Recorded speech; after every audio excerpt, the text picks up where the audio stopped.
Here at the Tall Ships Festival, and joining me today is Dick Pace with Cumberland Development. Dick, thank you so much for joining us. If this is your first time with Let's Be Clear, just a reminder, put your questions in the comments section. We're going to get to as many as we can. That's what I'm going to be checking here on the iPad. I'm not being rude to Mr. Pace here, just trying to see what you guys want to know from him.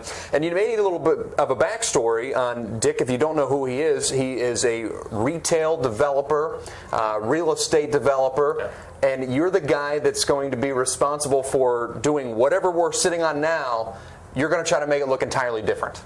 Absolutely. For all these years, every Clevelander said, why don't they do something with the lakefront? Well, we're in the process of doing that. So luckily, we've had some early success. We started out with developing the Nuevo restaurant at the end of 9th Street, just in time for the Republican convention to use it as the VIP location. And then we just finished Harbor Verandas, which is the first residential development on our downtown lakefront. And I get to be one of the tenants, so I'm living on the lakefront and living my dream, so it's great. What was it about people in the past that they didn't see the value in waterfront property? I know that I've been to Chicago, and they talked about how that used to be where they put their garbage and had the garbage ship come up and collect it. Nobody really thought that that was an asset until at some point, I don't know when it was, and now I think all these cities are trying to catch up and develop the waterfront. What was it back in the day that they didn't really view it that way? Well, going way back, obviously Moses Cleveland thought that the lakefront and the river at that intersection is an asset, and that's where our economic development happened, was using the lakefront and the river for commerce and industry and all these things. So we're sitting on what was landfilled in 1960. This was a lake in 1959, but in 1960 they did a landfill here, and this was because of the expanded shipping due to the St. Lawrence Seaway coming in. So when the St. Lawrence Seaway came in, we said we need more dock space and created dock space here. But that took us away from using it as for people. We're using it for business and commerce. So now there's a huge mind shift, and looking at the resource like the lake behind us, this is fantastic. You want to have people be able to experience, get out, walk by it, see these fantastic boats that are here for tall ships. So it's a whole mindset change that really started probably in the 80s and has come back. Chicago started back in the 20s. And Cleveland and Chicago's waterfront in the 20s were very similar. And Chicago took a different direction. We're now we get some catching up to do. Absolutely, and we're having some fun doing it. So things are really moving along here. You've been working on this property, we were talking a little bit before we got rolling, for 30-something years almost, right? Like, and different facets of it. But your company was lucky enough to get that in 2014. And so now you're planning on what to do with, and if you're kind of unfamiliar, if you're not coming down to the Tall Ships with where we are, Brown Stadium is basically right here, and then here we are. This is the parking lot, the Port Authority, if you've ever been up around Cleveland. Give me your idea on and what you're hoping to, and what the next step is for this area, what it's going to look like. So what we want to create is a mixed-use neighborhood that has vitality and is a great place to live, great place to work, great place to play and enjoy all the attractions here, and also a great place to learn. Part of creating a great neighborhood is having a great school at the center of it. So we want to have a school within walking distance of all these residences, and that's unusual in downtown. Downtown right now has a very good school on the east side of it, Campus International, good schools on the near west side, Urban Community School and the Intergenerational School, but there's nothing downtown other than we do have a great high school, STEM high school, and the Science Center. So we want to fill that gap and have kindergarten through 8th grade to feed that great high school, and then also have early education and daycare. So all that will make a huge difference in making it a wonderful place to live that hits a different market. Flats East Bank is a fantastic development. Huge kudos to the guys for getting that to happen. That was a hard deal for them. But that's an mixed-use entertainment district. Right. For us, we're not going to have as many bars and restaurants. We're going to have a school. It's going to be more of a neighborhood district. We'll have restaurants and we'll have convenience retail, but it's going to really be focused on neighborhood.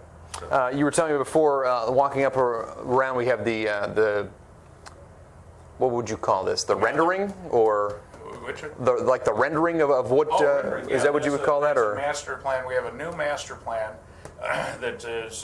This is the first that we've presented it in public.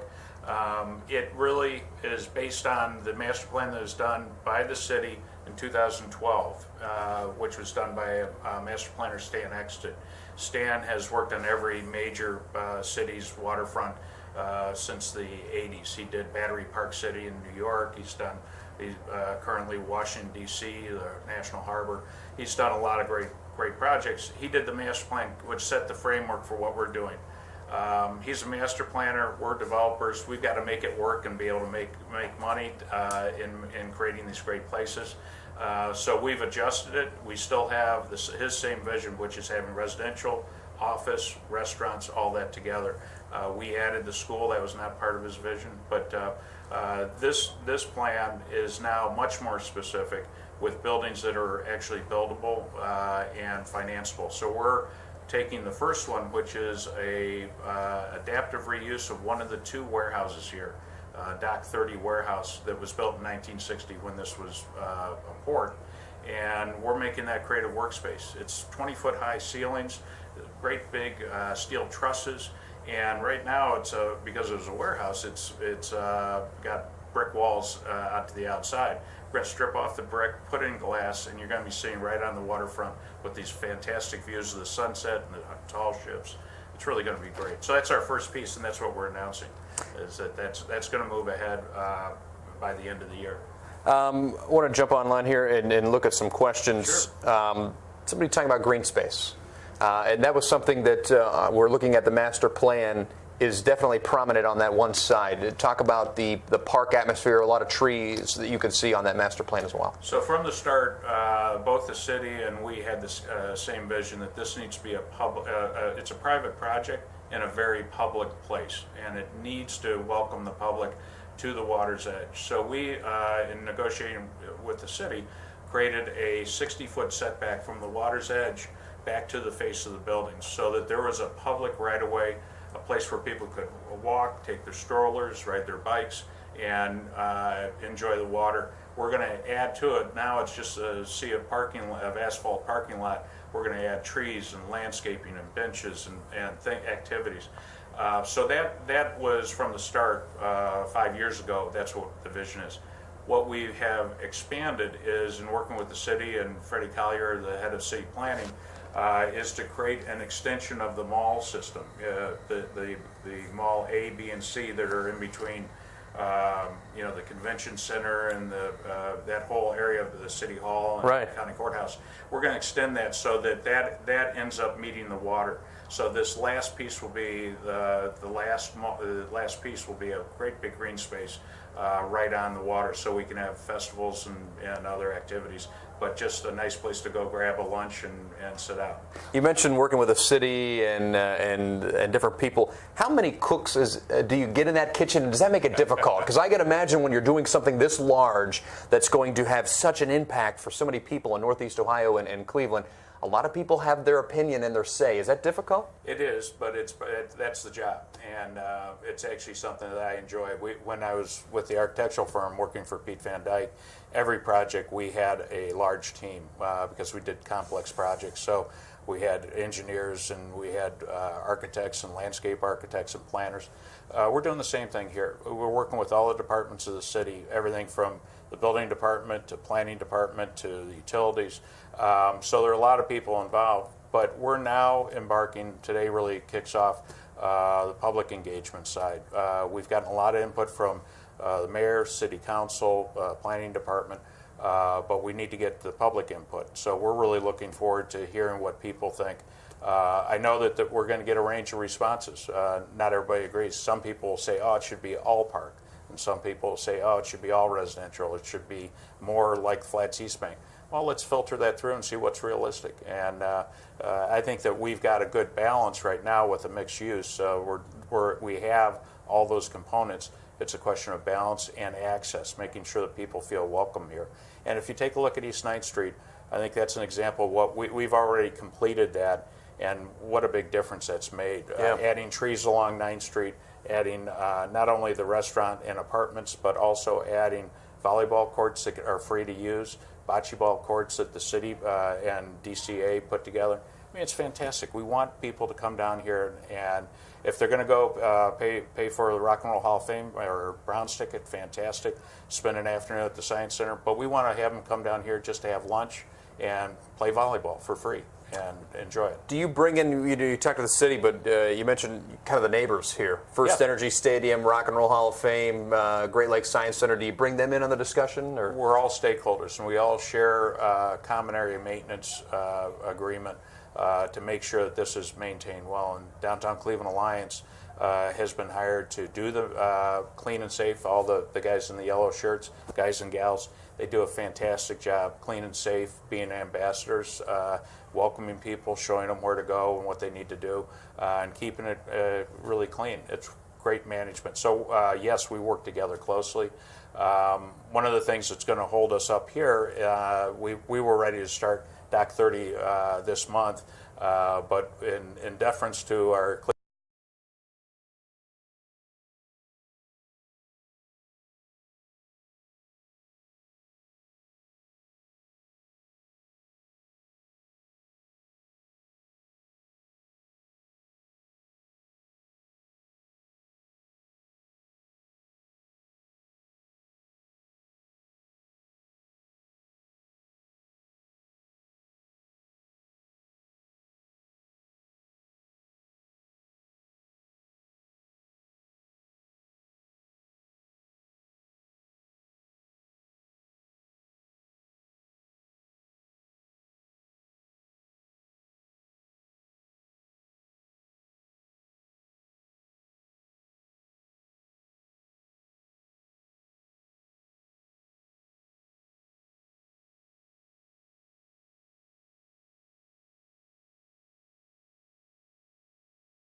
Okay, he says we're good.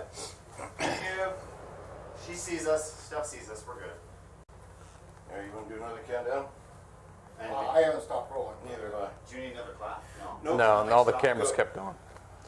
All right, in 5, 4, 3, 2, 1. Well, welcome back to Let's Be Clear. Let's be clear, we had a little bit of a power outage. I blame somebody tripping over a cord or something out here. I don't think it was anything you said, Mr. Pace, but thanks if you're just tuning in. Dick Pace, Cumberland Development joining us, and we're talking about his company is redoing where we are right now on the Port Authority lot, right directly north of FirstEnergy Stadium. And we've kind of mentioned too, and we will show the master plan that you're talking about, that you're working off of. Let's go here. You discussed the East Bank, and there are these pockets around Cleveland. When people were in for the All-Star game, I would ask them what you thought of Cleveland and where has it been since you've maybe last been here. And everyone thought there used to be a lot of cool pockets that now seem to be all getting connected. Absolutely. How do you connect this dot to the other dots around? So a couple things. One, you mentioned Flats East Bank. We really believe strongly that the better bike path needs to be made. And not only bike, if it works for bikes, it works for people too, bike and pedestrian, just like the towpath trail. Right. Connecting us to Flats East Bank. Our residents are going to want to use all those restaurants and all the great activities there. So right now, to go up West 3rd Street or East 9th Street on a bicycle really doesn't feel safe. And if you're a pedestrian, it's not very welcoming. If you're on the front steps of Rock and Roll Hall of Fame, they say you can see the Ernst & Young Tower. How do you get there? It's pretty hard. So we need to do a better job connecting.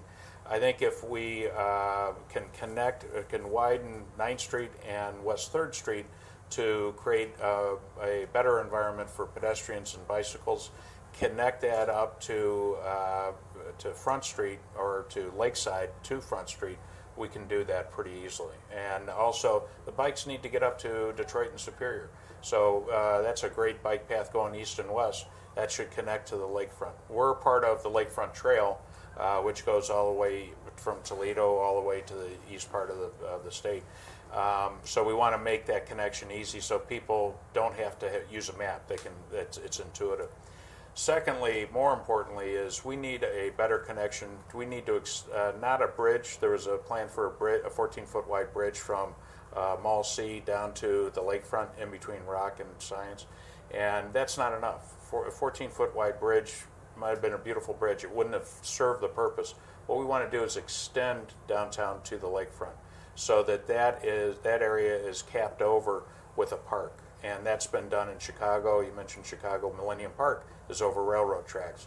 It connected what was Grant Park back to downtown to Michigan Avenue. Yeah. Downtown Dallas has a park. Our landscape architect did a 6-acre park over Interstate 35 that connected downtown to uptown Dallas, and it's become their public square. It's where all the events happen.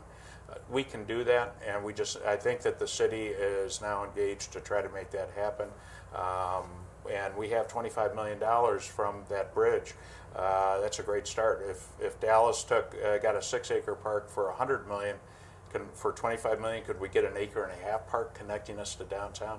And not just with the park, but also with adding program and buildings in between the railroad tracks and the shoreway.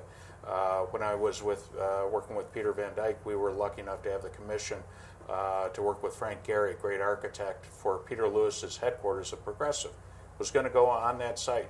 Think of what thousands of people working on that site extending downtown to the lakefront would mean. So it's not just making a pedestrian path, it's filling it with activities, with people, restaurants, and live, work, play. So all that can happen, and I think by the next time tall ships come in, that won't be completed, but it'll be underway. We talked a little bit about finances. How much do you look at this and go, for every dollar that you put into a lakefront property at a metropolitan city like this, what do you get back? Do you know those finances in and out? I don't know those numbers, but actually we're probably getting close to wanting to do that study, the benefit back. Because if you look at the amount of traffic on East 9th Street for Nuevo Restaurant, for the Harbor Verandas, for Good Time 3's numbers are up because of all we've created a better place. And Good Time 3's been a anchor here for, I don't know, 50 years. It's a fantastic thing to have on the lake, but it's done better now that there's more activity, and we want to see more of that. One of the things, the original master plan that Stan Exit did called out, and I'd never thought of it. He said, you architects always think about the buildings. He said, think about the site here is on the water, and the water's not to look at, the water's to activate. So having tall ships here, having cruise boats. So now we're a cruise ship terminal for the Great Lakes. We've got ships coming in from Toronto, going over to Chicago and Milwaukee. We had 10 cruise ships 2 years ago. Last year we had 20 cruise ships. This year they booked over 30 cruise ships. That's a growing business, and that we need to leverage that and not dump them out onto a parking lot, but right. dump them out into a vital, vibrant neighborhood. This comes from John. Earlier concepts displayed a deep water swimming area. Is that still part of the plans? We would love to create an actual urban beach on Voinovich Park and have that beach facing, so you could be on the beach a sunny day like today, looking back at downtown across the harbor water. That we stole that idea from Toronto. They've got that and it works. It was on their dock space and it works great. So we think that will happen.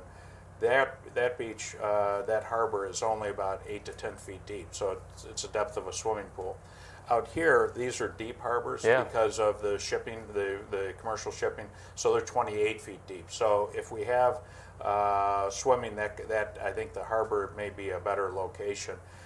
We had some recreational ideas of building a, like they've done in Denmark, a floating pool that's out in front of the harbor. So that's a possibility. I'm taking on some of the buildings first, but that may come.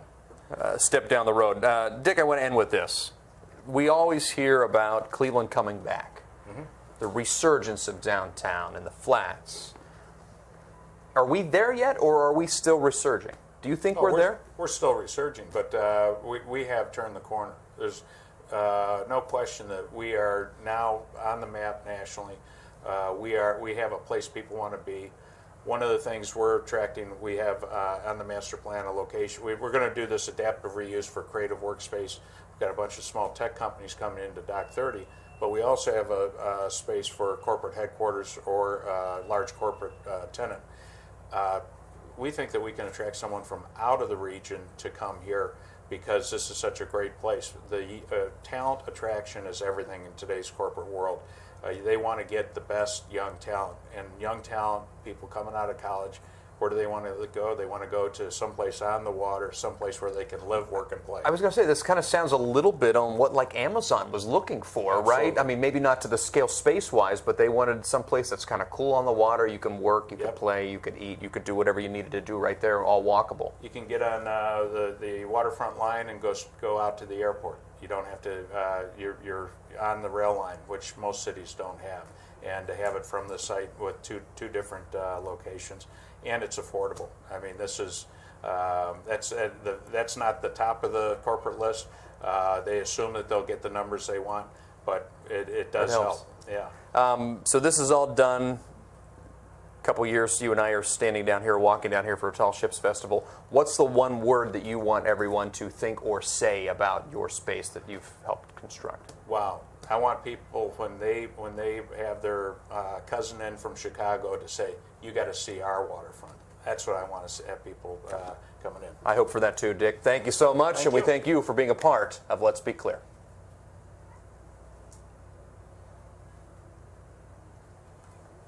All right. Great. It was getting toasty there for a sec, wasn't it?